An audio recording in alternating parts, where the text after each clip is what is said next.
샬롬 할렐루야. 고린도 전서 13장 5절입니다. 무례히 행하지 아니하며 자기의 유익을 구하지 아니하며 성내지 아니하며 악한 것을 생각하지 아니하며. 아멘. 야고보서 1장 20절입니다. 사람이 성내는 것이 하나님의 의를 이루지 못함이라. 아멘. 고린도전서 10장 31절입니다. 그런즉 너희가 먹든지 마시든지 무엇을 하든지 다 하나님의 영광을 위하여 하라. 아멘. 요한복음 2장 13에서 16절. 유대인의 유월절이 가까운지라 예수께서 예루살렘으로 올라가셨더니 성전 안에서 소와 양과 비둘기 파는 사람들과 돈 바꾸는 사람들이 앉아 있는 것을 보시고 노끈으로 채찍을 만드사 양이나 소를 다 성전에서 내쫓으시고 돈 바꾸는 사람들의 돈을 쏟으시며 상을 엎으시고 비둘기 파는 사람들에게 이르시되 이것을 여기서 가져가라. 내 아버지의 집으로 장사하는 집을 만들지 말라 하시니. 아멘. 제목은 사랑은 자기의 유익을 굳지 않고 성내지 않는 것입니다. 현대 사회에는 자기의 이익만을 꾀하고 일반의 이익은 염두에 두지 않는 이기주의가 팽배하지요. 단지 개인의 이익을 위해서 갓난 아이들이 먹는 분유에 유해성 화학 물질을 첨가하는가 하면 국가적으로 중대한 원천 기술을 빼돌려 막대한 손실을 입히기도 합니다. 이처럼 불법이 성함으로 많은 사람의 사랑이 식어지고 일상생활에서도 자기의 유익을 구하는 일이 비일비재하지요. 사랑은 자기의 유익을 굳지 않는 것. 많은 사람이 자기의 유익을 구하면서도 잘 모르고 살아갑니다.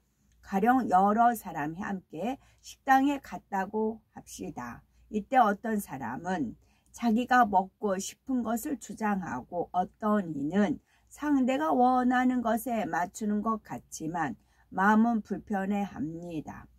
반면 다수가 선호하는 것을 맛있게 먹는 사람도 있지요. 과연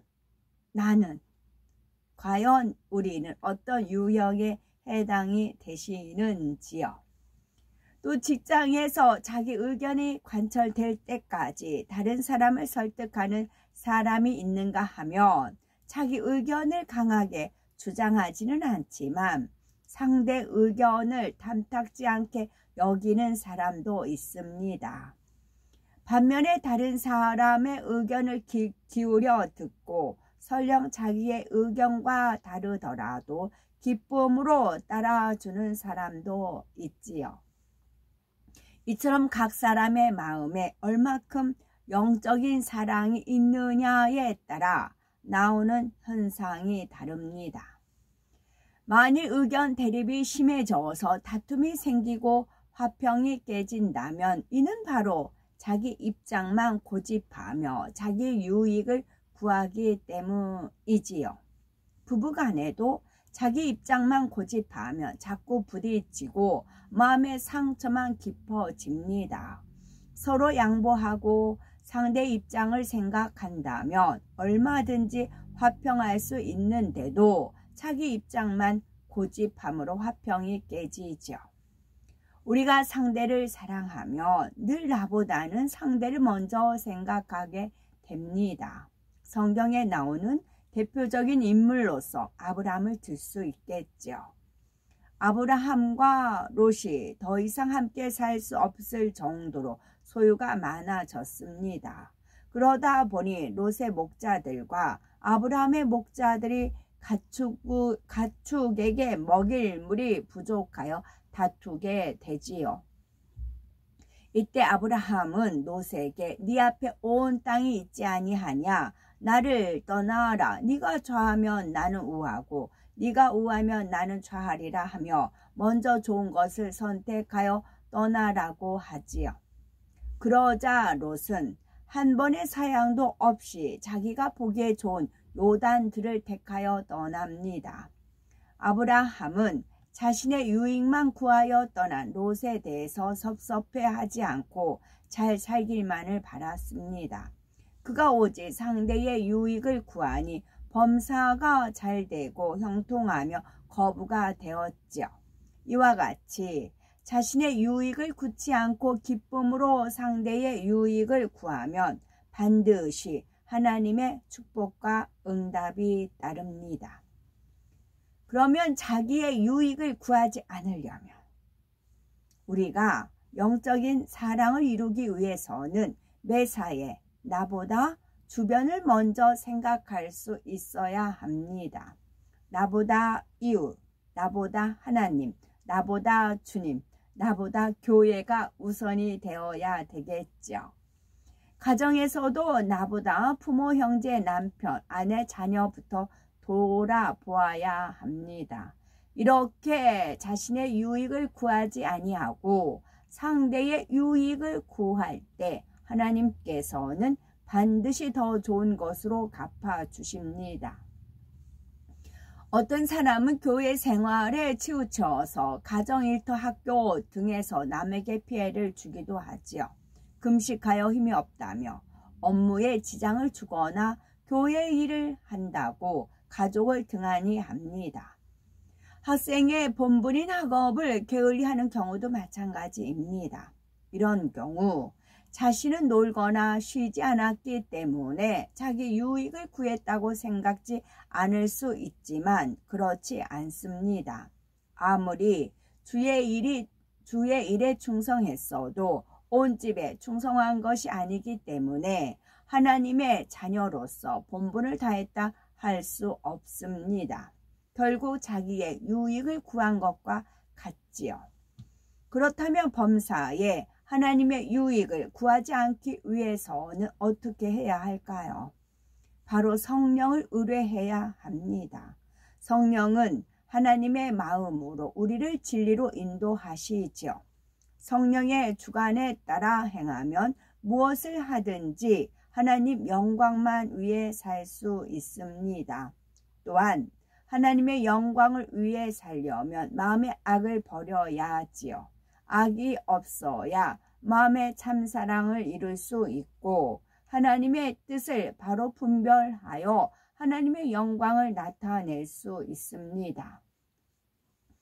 많은 사람이 자기가 사랑하는 사람이나 도움이 될 만한 사람에게는 상대의 유익을 구하며 배려합니다. 그러나 나를 힘들게 하고 친분이 없는 사람에게는 맞춰주려 하지 않고 희생하기를 꺼린다면 이는 내 유익을 구하는 것입니다.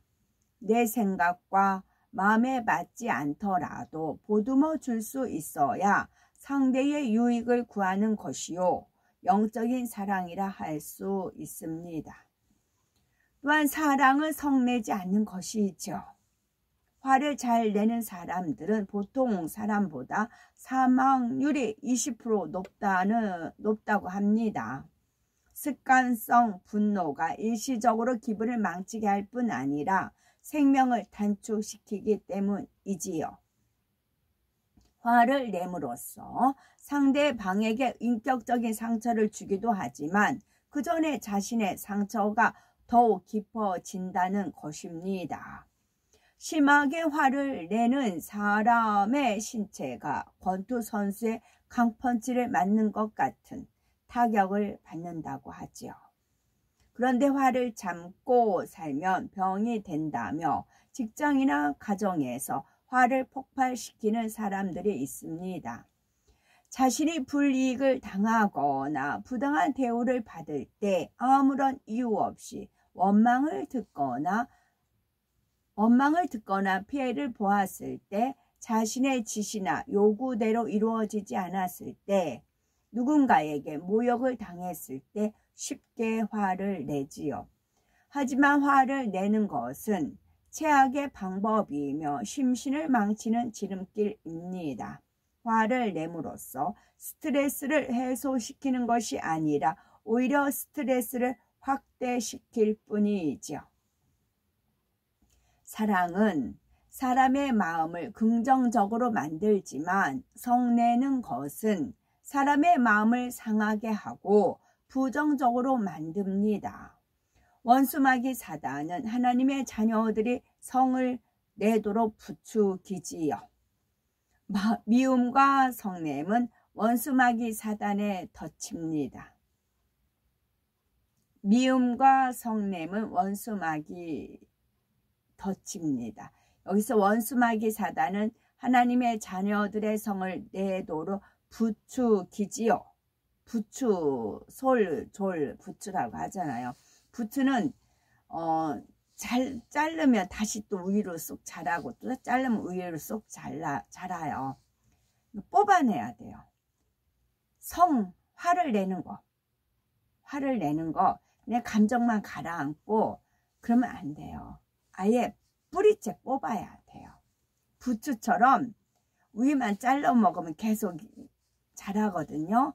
이 미움이라는 거, 성내는 거, 화를 내는 거, 분노라는 거, 그 자체를 뽑아내야 돼요. 성내는 것은 단지 격렬히 화를 내고 큰 소리로 욕하고 폭력을 행사하는 것만을 뜻하지 않습니다. 얼굴이 굳어지고 안색이 변하는 것, 퉁명스러운 말투도 마찬가지죠. 그렇다면 의분과 성냄의 차이는 어떻게 다를까요? 요한복음 2장을 보면 예수님께서 노끈으로 채찍을 만들어 제사에 쓰일 가축을 내쫓고 돈 바꾸는 사람들의 상과 비둘기 파는 이들의 의자를 엎으셨습니다. 유월절을 지내기 위해서 예루살렘 성전에 모여든 사람들을 대상으로 상인들이 성전들의 좌판을 펴고 돈을 환전해 주거나 가축을 사고 팔았기 때문입니다. 이에 대해서 예수님이 혈기를 내시네라고 생각해서는 안 되죠. 예수님께서 미움이 있어서가 아니라 의분을 내신 것입니다.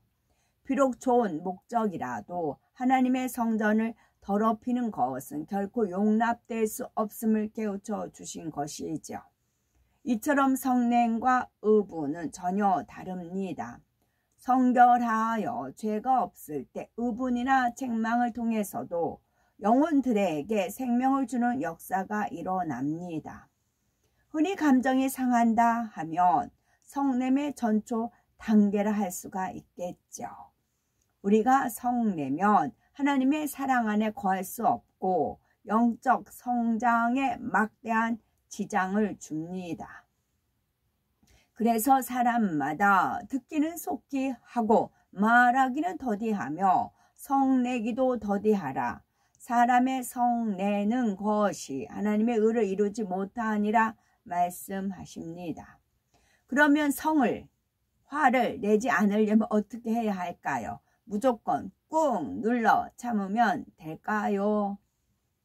스프링은 누를수록 더욱 강한 반동이 생깁니다.